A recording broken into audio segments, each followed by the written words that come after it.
Terima kasih Anda masih bersama kami di Buletin Jawa Barat. Pemirsa, polemik soal sistem pemilu hingga kini terus bergulir.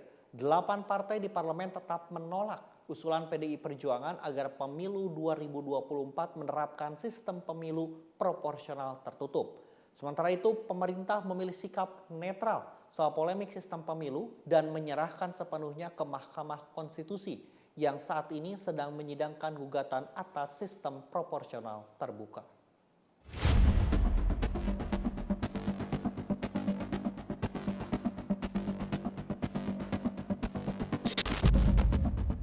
Hingga kini sidang gugatan terhadap sistem pemilu proporsional terbuka dalam Undang-Undang Nomor 7 Tahun 2017 tentang pemilihan umum masih terus berlangsung di Mahkamah Konstitusi.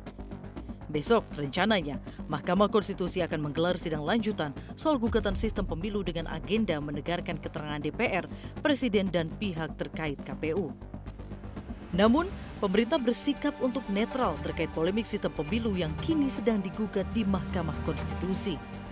Ditemui usai bertemu Presiden Joko Widodo, Menko Polhukam Mahfud MD menyatakan pemerintah menyerahkan polemik ini untuk diputuskan di Mahkamah Konstitusi. Proporsional tertutup atau terbuka itu kalau zaman saya dulu itu silahkan legislatif. Dulu waktu saya tidak menetapkan sistem terbuka dulu, hanya menyatakan syarat sistem terbuka yang 35% ke atas itu kita coret syaratnya. Kalau mau terbuka, tertutup. Siapa yang menetapkan itu? Legislatif. Itu zaman saya. Nah sekarang kalau MK punya pandangan lain kita persilahkan aja, itu independen. Gugatan terhadap sistem proporsional terbuka di Mahkamah Konstitusi telah memicu penolakan dari berbagai pihak, terutama dari 8 partai di parlemen.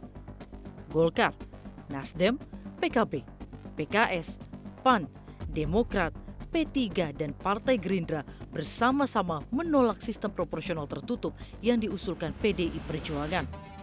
Sistem proporsional tertutup dinilai kemunduran bagi demokrasi.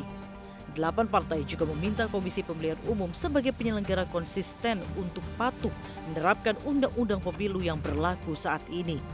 Bahwa kita meminta kepada KPU untuk kemudian konsisten bahwa hari ini Undang-Undang Nomor 7 menjadi acuan untuk pelaksanaan pemilu itu harus tetap dipegang. Karena ini berlaku, belum ada pembatalan, belum ada revisi terhadap undang-undang tersebut. Maka ini harus menjadi pedoman bagi KPU untuk melaksanakan. KPU jangan menafsir-nafsir, ya bukan urusan dia. Dia hanya pelaksana terhadap pelaksana itu. Sementara itu, dalam rapat kerja bersama Komisi Pemilihan Umum pada 11 Januari 2023 lalu, Komisi 2 DPR meminta penyelenggara pemilu untuk tetap melakukan persiapan pemilu 2024 dengan landasan hukum Undang-Undang Nomor 7 Tahun 2017, di mana di dalamnya termaktub sistem proporsional terbuka. Di dalam rapat kerja Komisi 2 kali ini, kami ingin menegaskan ya, bahwa per hari ini persiapan pemilu tahun 2024 dan semua rancangan yang dibuat dari awal ya itu berdasarkan Undang-Undang Nomor 7 Tahun 2017 yang di dalam pasal 168 ayat 2-nya sistem pemilunya adalah sistem proporsional terbuka. Sidang gugatan terhadap sistem pemilu yang sedang bergulir di Mahkamah Konstitusi diharapkan jangan mengganggu persiapan pemilu 2024. Komisi Pemilihan Umum sebaiknya tetap fokus menyiapkan pemilu 2024 yang berkualitas. Tim Liputan MGN.